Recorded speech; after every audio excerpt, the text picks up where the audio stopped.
오늘 하나님께서 우리에게 주시는 말씀 요한복음 16장 21절 22절 말씀, 여자가 해산하게 되면 그때가 근심하나 해산하게 되면 그때가 이르렀으므로 아기를 낳으면 세상에 사람 난 기쁨으로 말미암아 그 고통을 다시 기억하지 아니하느니라. 지금 너희가 근심하나 내가 다시 너희를 보리니 너희 마음이 기쁠 것이요 너희 기쁨을 빼앗을 자가 없으리라. 오늘 이 본문의 말씀은 여러 비유가 담겨져 있습니다. 그래서 제목은 비유의 의미와 복음의 이해라는 제목을 가지고 이 본문을 세 가지로 나눠 정돈합니다. 첫 번째, 내 존재, 내 것 할 때 내 존재. 두 번째, 현 존재. 내 존재는 과거도 있었고 엊그제도 있었고 지금도 있고, 현 존재, 호흡하고 있는, 예배하고 있는 현 존재. 그리고 속 사람이 새로워지는 새 존재. 이렇게 내 존재, 현 존재, 새 존재, 이렇게 복음에 대한 것을 기초로 해서 말씀을 전하겠습니다. 오늘 본문 말씀 21절과 22절에는 인상 깊은 단어가 두 개 나옵니다. 인상 깊은 단어가 대조적으로 나옵니다. 그리고 반복해서 나옵니다. 21절, 여자가 해산하게 되면 그때가 이르렀으므로 근심하나 아기를 낳으면 세상에 사람 난 기쁨으로 말미암아 그 고통을 다시 기억하지 아니하느니라. 22절, 지금은 너희가 근심하나 내가 다시 너희를 보리니 너희 마음이 기쁠 것이요 너희 기쁨을 빼앗을 자가 없으리라. 21절과 22절에 대조적으로 사용되고 있는 두 개의 단어가 뭐죠? 근심과 기쁨입니다. 21절에도 근심이 나오고 22절에도 근심이 나오며, 동시에 21절에도 기쁨이 나오고 22절에도 기쁨이 강조적으로 반복적으로 나오고 있습니다. 본문에 나오는 근심은 헬라어로 리페라는 것입니다. 리페, 본문에 나오는 이 근심이라는 단어가 리페인데, 리페는 정신적인 고통과 신체적인 고통이 동반적으로, 융합적으로, 다각적으로 다가오는 것을 리페라고 합니다. 근심이라고 합니다. 마치 한 남자아이가 성장해서 청년이 되어 20대를 넘어서면은 대한민국의 모든 남자 청년들은 뭘 근심하는지 아세요? 군대 문제. 동네 청년을 만나도 나이가 20살, 21살이면 군대 문제, 그리고 고민. 운동하러 축구장에 오는 청년들도 그 나이 또래는 다 군대 문제. 운동선수들도 제일 고민되는 게 뭡니까? 군대 문제. 아시안게임이나 올림픽 축구나 이런 데 선발되는 선수들도 무슨 문제로 메달을 따야 된다고 합니까? 군대 문제. 그 군대 문제가 굉장히 고심을 하게 됩니다.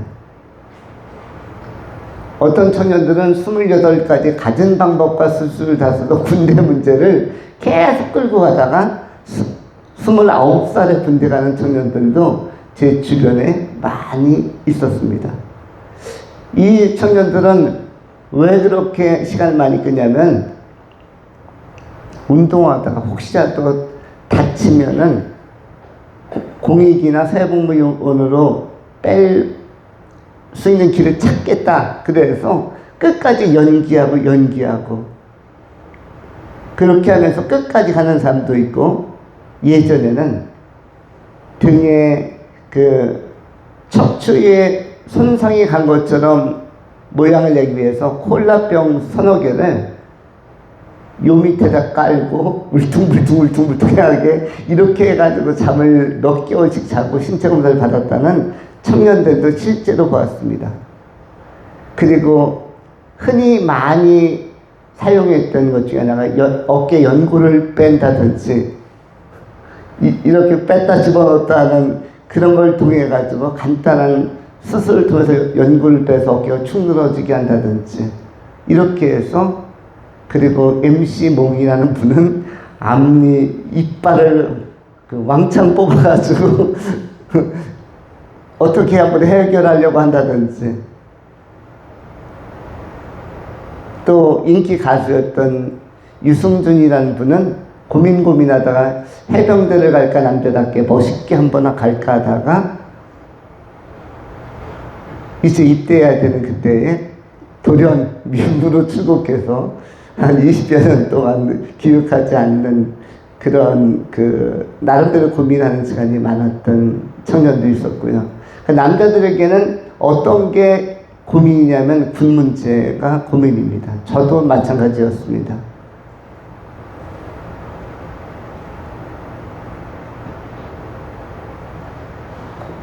고3 학생들에게는 무엇이 고민일까요? 수능이죠. 수능이 다가올수록 바짝바짝 가슴도 타들어가고 마음도 타들어가고 몸도 정상이 아닙니다. 잠을 자도 자는 것 같지 않고, 여성들 가운데 아이가 몸에 들어왔을 때 이 아이를 해산할 때가 되어지면 또 역시 무척 아플까봐 미리 쫄아서 근심을 합니다. 무척 아프다는데, 이 소문으로 듣자니 너 해산의 고통이라는 게 엄청나게 아프다는데 이거 어떻게 하면 좋지? 그런데 본문에서는 인간의 근심, 이 리페의 문제를 예수님께서 비유로 사용하셨는데, 창세기 3장에 나와 있는 사람이 아담과 하와의 범죄로 말미암아 에덴 동산에서 쫓겨나고 형벌을 선고받으면서 남자는 평생 동안 땀을 흘려야 이마에 땀이 송송송을 맺혀야 먹고 살 수 있고, 여성들은 해산의 수고가 임할 것이다라고 선고를 했습니다. 그래서 본문은 이 해산의 고통을 통해서 주님께서 뭘 소개하려고 하는 것입니까? 해산은 곧 무엇이다? 십자가다를 의미하려고 하는 거죠. 해산의 수고는 무엇입니까? 십자가를 지는 피 흘림을 선고하는 것입니다. 그것이 21절에 나와 있습니다. 여자가 해산하게 되면 그때가 이르렀으므로 근심하나. 왜 근심합니까? 멋진 자녀가 태어날까봐 근심하는 게 아니죠. 또는 즐거움으로 태어날까봐 근심하는 것도 아니고, 아플까봐, 고통스러울까봐 미리 겁을 먹고 근심하는 것입니다. 그것이 21절에 예수님께서 비유를 든 것입니다. 해산하게 되면 그때가 이르렀으므로 진통이 오고 고통이 올까봐 근심하나, 막상 아이를 낳게 되어지면 세상에 사람 난 기쁨으로 말미암아 그 고통을 다시 기억하지 아니하느니라. 우리 하나가 1, 2년 전까지 어머니 태중에 있어서 이렇게 분명히 그 실체를 드러내야 하는데, 엄마의 배 안에 있을 때는 임신 중에는 형체를 드러내지 않았습니다. 그런데 엄마가 해산의 고통을 수고를 하면서 지금 한 존재로 자기 존재를 유지하면서 아장아장 걸어다니고 있습니다. 해산의 수고라는 게 있고 해산의 고통이라는 것이 있습니다. 잠깐 그 전까지 엄청 정신적, 육체적으로 고통이나 또는 고뇌를 하게 되어지지만, 그러나 이것은 다 지나간다라고 이야기하고 있죠. 그러면서 도리어 무엇이 올 것이다? 기쁨이 올 것이다. 이 기쁨이 뭘 의미하려고 하는 거죠? 부활을 의미하려고 하는 것입니다. 그래서 전체 제목이 비유의 의미와 복음의 이해라는 것입니다. 지금 이 21절, 22절은 뭐 얘기하려고 하는 거예요? 복음을 설명하려고 기록된 말씀입니다. 이 자체가 뭐다? 복음이다. 복음이다. 해산의 수고, 해산의 고통은 이 비유를 통해서, 아기 낳는 산고를 통해서 십자가 지고 십자가 안에서 새로운 생명, 그 생명이 누구입니까? 내 존재입니다. 나라는 존재가 십자가 안에서 생성되고 형성되고 출발하고 만들어지고 계획되고 십자가 안에서 예수의 피 흘림으로 말미암아 나라는 존재가 최초로 들어서기 시작하는 것입니다. 그리고 부활을 통해서 나라는 존재가 출산하는, 해산하는, 그리고 기쁨이 이루 말할 수 없는 감동과 감격과 환희와 희열과 평강이 임하게 되는 것, 그래서 기쁨이 넘친다는 것을 의미하는 것입니다. 22절 또한 같은 맥락에서 지금은 너희가 근심하나, 지금은 언제입니까? 요한복음 16장 이 당시는 예수님께서 십자가에 달리기 그냥 몇 주 전, 조금 전, 이 시기는 예수님께서 자꾸 경고의 말씀, 무서운 말씀, 십자가라는 생소한 개념, 예수님께서 든든하고 안정되게 같이 있어야 되는데 마치 곧 돌아가실 것처럼 뭔가 큰 고난이 몰려올 것처럼 이러니까 제자 공동체 안에서는 근심이 올 수밖에 없는 거죠. 제자들의 분위기가 밝을 수가 없는 것입니다. 그래서 22절 너희가 지금은 근심하나 내가 다시 너희를 보리니, 내가 다시 너희를 보리니라는 것은 이 사이에는 십자가와 부활이 있는 것입니다. 뭐가 생략되어 있습니까? 십자가에 지는 사건, 골고다 언덕, 갈보리 언덕을 올라가는 사건, 채찍에 맞고 그 몸이 찢기는 사건, 옆구리에 창날이 들어와서 물과 피가 쏟아지는 사건, 가시면류관 쓰는 사건, 이런 사건과 부활이 생략되어 있는 것이죠. 근심 하나와 내가 사이에. 그리고 부활하고 나서 내가 다시 너희를 보겠다라는 것입니다. 너희 마음이 예수님의 부활체를 통해서 예수님이 다시 제자들에게 나타났을 때는 너희 마음이 기쁠 것이요 너희 기쁨을 빼앗을 자가 없으리라. 그래서 21절과 22절은 복음을 무엇으로? 비유적으로 설명한 것입니다. 그렇다면 복음을 왜 비유적으로 설명했겠습니까? 당시에 많은 사람들은 복음을 들을 자세가 안 되어 있었고 복음을 이해하려고 하는 이 이해의 그 공간이 그들의 마음에 거의 없었습니다.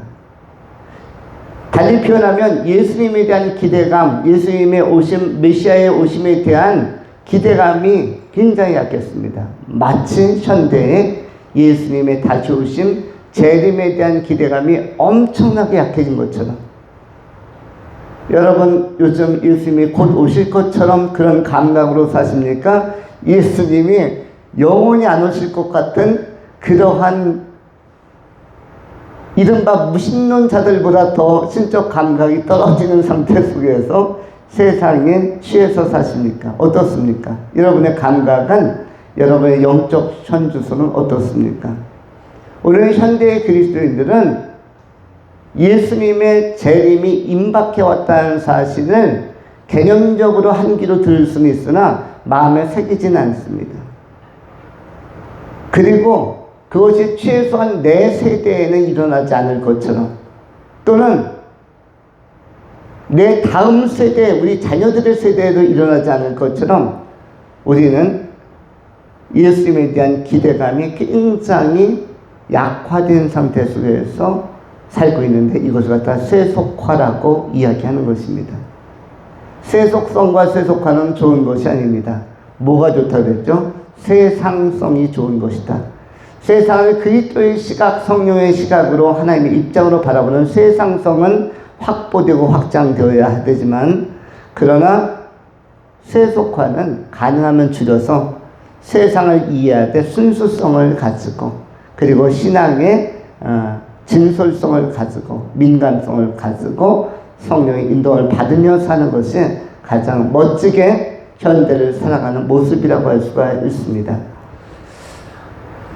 오늘 본문에 나온 것과 같은 이런 해산의 수고와 그리고 이 근심이 사라지고 나서 부활의 기쁨과 이 복음의 시대가 열린다는 것을 희망적으로 표현하고 있는 것입니다.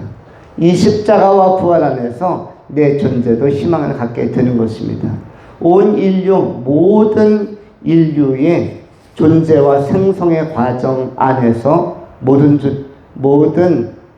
실제하는 것들이 다 희망을 갖게 된 것입니다. 우리가 두 번째 생각하는 것은 현 존재에 관한 것입니다. 내 존재는 그렇게 출발했습니다. 하나님의 계획 안에서 부모님을 통하여 이 땅에 어쨌든 들어왔고, 들어온 내 존재가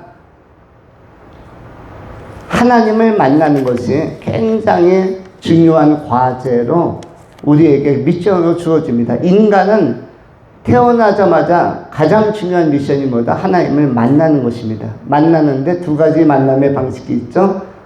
어설프게 만나는 것과 제대로 만나는 것. 하나님을 어설프게 만나는 사람들은 신적 오해의 오류에 빠지게 됩니다. 이런 사람들은 하나님을 그냥 조물주 내지는 세상 만들어 놓은 방관자로 생각을 한다든지, 아니면 다른 타 종교에서도 절대자를 인정하는 신도교에서도 절대자를 인정하고, 마니교에서도 라마교에서도 다른 많은 종교에서도 절대자를 인정하는 그 유형으로 빠질 수가 있습니다. 그래서 요한복음 17장 3절에 기록된 것처럼 영성은 참 하나님과 그의 보내신 자 예수 그리스도를 아는 것이라고 말씀하셨는데, 참 하나님을 어떻게 만날 수 있는가 하는 것입니다. 사람들이 성경을 통하지 않으면 자연 계시를 통해서 하나님께 접근하려고 합니다. 자연 계시를 통해서, 자연 계시는 뭐죠? 살다 보면서, 살다 보면 사라지고 이러면서 만나려고 하다 보면 하나님을 내 마음대로, 내 선입견대로 하나님을 그 이미지를 만들어서 섬기게 되어집니다. 그것이 많은 자연 종교들과 타 종교들이 생성되는 배경들이고요. 그런데 참 하나님은 이런 자연 계시, 자연 들여다보고 하늘 들여다봐서 만날 수는 없고, 그분의 소개를 받아야만, 그분이 설명서를, 제대로 된 지구 설명서, 우주 설명서를 알려주셔야만 그것을 보고, 매뉴얼을 보고 깨달을 수가 있는데, 그것을 갖다가 특별 계시라고 합니다. 그 특별 계시로 주어진 것이 하나님의 말씀, 구약과 신약이고, 이 특별 계시를 전달하기 위해서 수많은 선지자와 사도들을 세운 것입니다.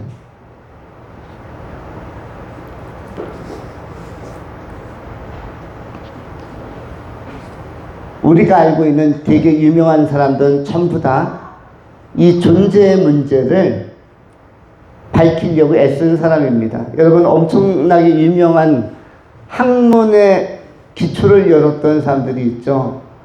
예를 들면 플라톤이라는 사람도 있었고, 아리스토텔레스라는 사람도 있었고, 이 사람들이 나타났을 때 학문다운 학문이 역사에 처음으로 등장한 것입니다.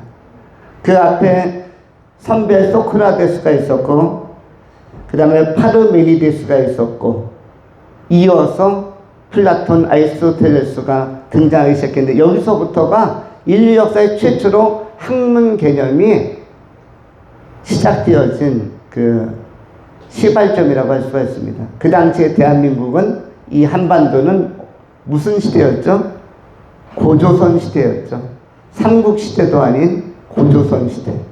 우리는 고조선 시대였을 때 중동 한복판, 서양의 한복판에서는 이렇게 체계적인 신존재, 하나님에 대한 존재와 내 존재, 인간 존재에 대한 연구, 그 존재와 생성에 대한 것이 이른바 being과 becoming에 관한 것들이 연구되게 된 것입니다.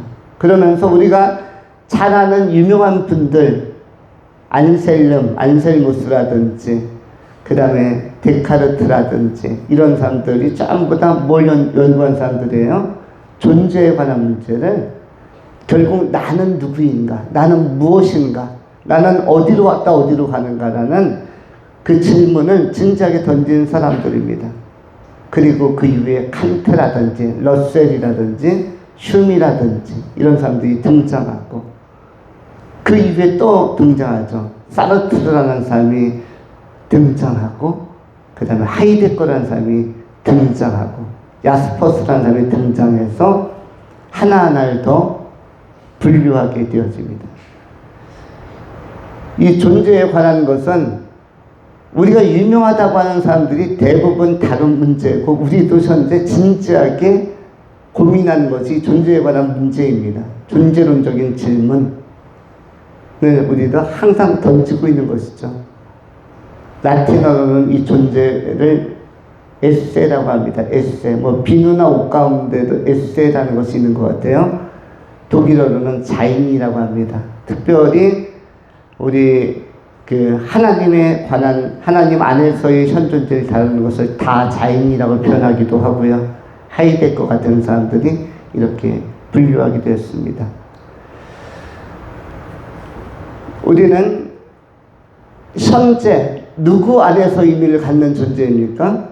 하나님 안에서 의미를 갖는 존재입니다. 하나님을 경외하는 마음을 갖고 있는 것이고, 또 키에르케고르처럼 하나님 앞에서 단독자로서 아무도 보는 사람이 없을 때 나는 누구인가? 내 존재를, 현 존재를 지금 묻기도 합니다. 수많은 사람들이 이야기를 합니다. 이 세상에서 가장 중요한 시간은 어느 시간이라고 하죠? 과거라고 합니까? 미래라고 합니까? 현재라고 합니까? 현재라고 합니다. 그리고 세상에서 가장 소중한 사람은 어떤 사람이라고 하죠? 과거에 만났던 사람, 미래에 만났던 사람, 만날 사람, 지금 만나고 있는 사람. 그 다음에 세상에서 가장 중요한 일, 의미 있는 일이 뭐라고 했죠? 과거에 했던 일들, 미래에 할 일들이 아니라 지금 하고 있는 일들. 여러분에게 있어서 가장 의미 있는 일은 무엇입니까? 지금 하고 있는 이 예배가 가장 절대적이고 최고의 의미를 갖는 행위요, 선택이요, 일이라는 사실을 기억해야 할 것입니다. 여러분에게 있어서 지금, 여러분의 현존재에게 있어서 언제가 제일 중요하다? 지금 이 시간이 중요하고, 또 지금 하고 있는 이 일이 중요하고, 이 예배가 지금 예배하는 이 시간이 엄청 중요한 것이고, 지금 여러분이 듣고 있는 설교, 이 설교 듣는 것이 가장 중요한 것이고, 여러분의 인생에서 가장 중요한 것입니다. 여러분의 현존재 안에서. 그리고 여러분이 만나는 사람들, 여러분 옆에 있는 사람들이, 또 여러분이 바라보고 있는, 상호 바라보고 시선을 교환하고 함께 이 시간을 공유하고 있는, 이 시간과 공간을 함께 공유하죠. 성령의 임재 안에서, 하나님의 임재와 사랑 안에서 이 다자인 현존재, 이것이 굉장히 중요하다는 것입니다. 사람은 결국 산다는 것은, 인생은 현존재가 계속적으로 이동을 해가는 것이에요. 초를 따라 불을 따라 현존재가 계속 새로운 상황을 맞닥뜨리는 것입니다. 그것이 남은 뭐다? 인생인 것입니다. 그러므로 현 존재가 하나님의 임재 앞에서, 이른바 코람데오, 하나님의 임재 앞에서 살아가는 것은 대단히 중요한 것입니다. 하나님의 임재를 경험하는 것 중에 하나가 예배이고, 예배할 때 성령께서 여러분 가운데 임하시고, 또 기도 생활이나 말씀을 가까이 하는 것도 임재를 지탱하고 유지하는 굉장히 좋은 방식이고, 또 찬양이 아주 의미 있는 행위라고 할 수가 있습니다. 여러분의 현 존재가 하나님의 진리의 말씀 안에서 새로워지고 아름다워지고, 가장 최고의 시간들을 최고의 사람들과 함께 또 최고의 일을 선택하면서 매일매일 복된 날들을 살아가실 수 있기를 축원합니다. 마지막으로 새 존재에 관한 것입니다. 성경은 고린도후서 5장 17절에 이렇게 기록을 합니다. 그런즉 누구든지 그리스도 안에 있으면 새로운 피조물이라. 이전 것은 지나갔으니 보라 새 것이 되었도다. 누구 안에 있으면 새로운 피조물이 됩니까? 그리스도 예수 안에 있으면. 달리 표현하면 우리 인간은 그리스도 예수 밖에서는 새 피조물, 새 존재는 될 수 없다는 것입니다. 아무리 새 옷을 갈아입고 좋은 목욕시설에서 그야말로 사우나를 잘 한다 할지라도, 또 백화점에 가서 수천만 원어치 새 옷을 다 사서 바꿔 입었다 할지라도, 새로운 신발, 새로운 양말, 새로운 네일, 새로운 위투, 그렇다고 해서 새 존재가 되지는 않죠. 새로운 안경, 새로운 화장품 쓴다고 해서 새 존재가 되지 않습니다. 새로운 집을 구입했다, 새로운 아파트, 또 새로운 자가용을 샀다 해서 새 존재가 되지 않습니다. 인간은 무엇으로만 새 존재가 될 수 있습니까? 진리의 말씀 안에서, 오늘 본문에 의하면 예수 그리스도 안에서. 누구든지 누구 안에 있으면 새로운 피조물이라. 누구 안에 있으면? 그리스도 예수 안에 있으면. 누구든지 그리스도 안에 있으면, 예수 안에 있으면 새로운 피조물이다. 새로운 피조물은 그리스도 예수 안에서만 가능한 존재입니다. 이 존재는 그리스도 밖에서는 나타날 수 없는 존재입니다. 결국 내 존재는 세상 사람들도 다 가지고 태어나고 사는 것이에요. 자연인들은 내 존재로 살아가는 것입니다. 나름대로 자기 의식과 자존심과 자아를 가지고 자기 업무와 재능을 가지고 고민하며 살아가는 것이 내 존재이겠지만은, 그 내 존재가 하나님을 인식하고 이해하고 하나님의 임재 앞에 서려고 한 순간부터 현 존재로 존재가 바뀌는 것이고, 그 현 존재가 그리스도 예수 안에 거할 때 새 존재로 예수 그리스도를 영접하고 물과 성령으로 거듭나 속사람이 전혀 새로운 하나님의 생명, 예수 그리스도의 생명이 들어와서 시민권 자체가 어디로 옮겨집니까? 하나님의 나라로 옮겨지고, 소속이 하나님의 나라 소속으로 바뀌는 아주 혁명적인, 부드럽고 폭발적인 거대한 혁명이 바로 예수 그리스도를 영접하는 사건, 물과 성령으로 거듭나는 사건, 그리스도 예수 안에 있는 사건이 되는 것입니다. 해산의 수고를 통해서 십자가에 못 박히시고 그 보배 피로 우리를 씻기신 예수. 이것이 바로 비유로 하면 그냥 진짜 사우나에서 목욕을 잘하는 것과 같습니다. 그런 사람이 그 다음날, 어제 목욕탕에 갔다 온 사람들 2시간, 3시간 때를 불키고 완전히 깨끗하게 씻고 나온 사람들은 그 다음날은 어떻게 해야 될까요? 목욕탕에 또 가는 게 아니라 가볍게 샤워를 한다든지, 아니면 세안을 하고 세면을 하고 이렇게 깨끗하게 양치하는 것이죠. 그러면 무엇입니까? 예수 그리스도를 영접한 사람은, 영접하고 새 존재가 된 사람들은 그 다음서부터는 세안, 세면, 양치 같은 것은 무엇입니까? 말씀과 기도, 은혜 안에서 하루하루를 건강하고 건전하게 사는 것입니다. 하나님께서 주시는 신령한 양식을 공급받으면서 새 존재가 더 건강한 새 존재로, 더 내용 있는 새 존재로 이른바 그렇게 새 존재가 건강을 회복하고 아름다움과 그 삶의 탄력과 생기를 유지해 나가는 것, 이러한 모습들이 바로 가장 우리가 선택해야 할 아름답고 지혜로운 방식이라고 할 수가 있습니다. 그 가운데 하나는 바로 여러분처럼 예배하는 것입니다. 여러분들이 예배 안에서 새로워지고 새로움을 유지하고, 예배는 여러분을 항상 새롭게 하고 또 그 새로움을 유지하게 합니다. 말씀은 여러분을 새롭게 하고 심령을 더 참신하고 또 아름답고 건강하게 유지해 줄 것입니다. 주의 은혜가 여러분의 삶 속에 새 존재, 그리스도와 예수 안에 있는 새 존재 여러분의 삶 속에 충만하게 임할 수 있기를 축원합니다. 기도하겠습니다. 할렐루야. 존귀하신 하나님 감사합니다. 오늘 예수 그리스도의 비유의